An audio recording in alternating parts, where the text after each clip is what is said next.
Shocker, I'm still ill. I know, no one saw this coming. So I'm making a video about a topic that is a week old, rather than the video I was going to make because... ill. Subscribe for hopefully less gross coughing.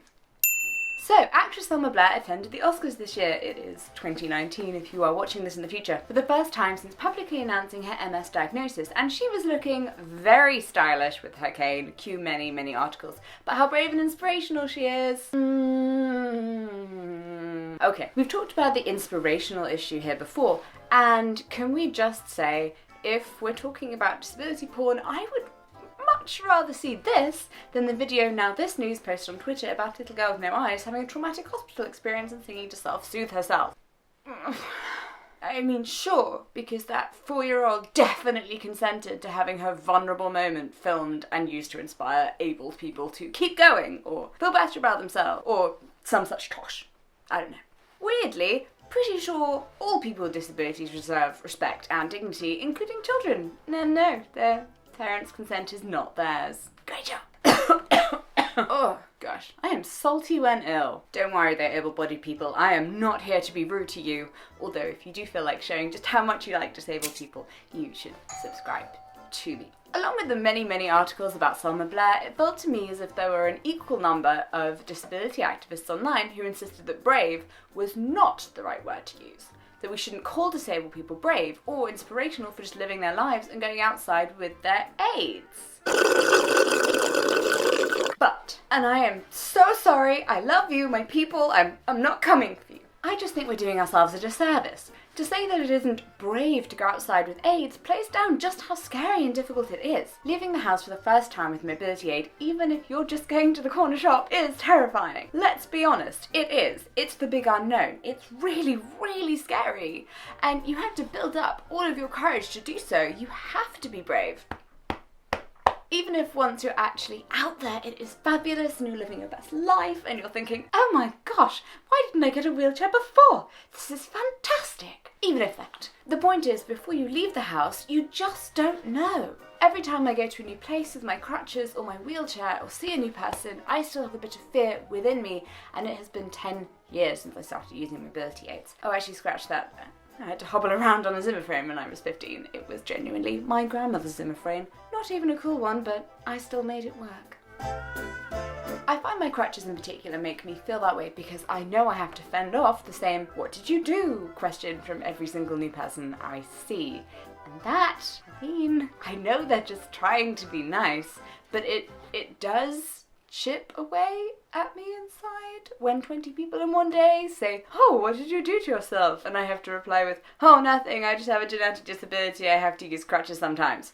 And if they've ever seen me before, they then have to bring up that the last time they saw me I wasn't using crutches, and then we're just going in circles, and then wait, maybe I just hate it because it's boring. The next time someone asks, I'm just going to say a crocodile bit me and leave them to work out the specifics. It requires a lot of bravery and to not be in a place where you're already feeling upset so that their questions don't then drag you ever deeper, and that's just going to the corner shop. Never mind the Oscars. I imagine attending the Academy Awards is pretty nerve-wracking. For one thing, absolutely every magazine and newspaper in the world is going to mention it if you trip over a dress, and they will comment on that dress to high heavens. Are you on the best dressed or the worst dressed list? Do your shoes match? Is your hair perfect? Is your makeup flawless? Did you accidentally spend too long looking at your very attractive co-star and now everyone will report on the fact that you're definitely cheating? Did you frown at just the wrong moment and now someone's going to make a gif about your hatred for small children? You just don't know. So that seems pretty scary. Feels like something that would require a lot of bravery.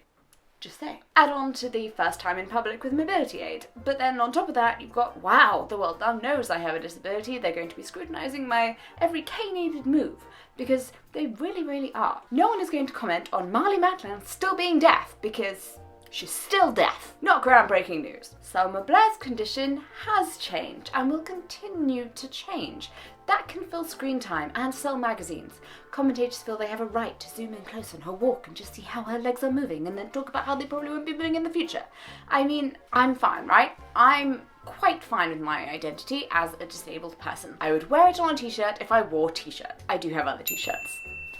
Merch. but I would be pretty terrified in that situation. I had to hold down the tears during my PIP examination when they asked me to walk from one side of the room to the other, because it's terrifying to be scrutinised like that, particularly on something negative rather than positive, like an exam or something. So yes, she was brave. We have to be brave. We do. And it is okay to say that. It's not okay to take inspiration from someone's pain, but I think it is okay to take inspiration from courage. And clearly, Selma Blair has that. She's cool. When it comes to putting that into practice and tips for going out with your own mobility aids for the first time, sorry, I can't cough properly because my intercostal muscles have wasted away a little bit, so I just have to smack myself repeatedly to move gunk round my chest. Do you still think I'm glamorous? Look, going outside with your own mobility aids for the first time, just know it will not be as awful as you think it will. However, there will also be some new problems you hadn't even thought to worry about that will occur. I mean, you never realise how bumpy pavements are until you're using 4 wheels. And the things that are genuinely terrible might have a happy ending. Like, that sounded much more mysterious than I meant it to. But, come on. Me. I have a bug today, but I still have to leave you with a happy ending. I wouldn't be me if I didn't. So, for example, I lost most of my friends when I got ill as a teenager, and it felt awful at the time. But only the great ones were left. And every new friend I made knew about my illness from the start. So there was no way I could let them down by being not well enough to do something, and now I have only the hand-picked best of the best people. My people are cool beans. You're cool beans. If you'd enjoyed this video, please share it with a friend, and I encourage you to subscribe. Also, be you, be brave, be beautiful, and remember, you are not alone. I shall see you on Friday for our next video. Mwah!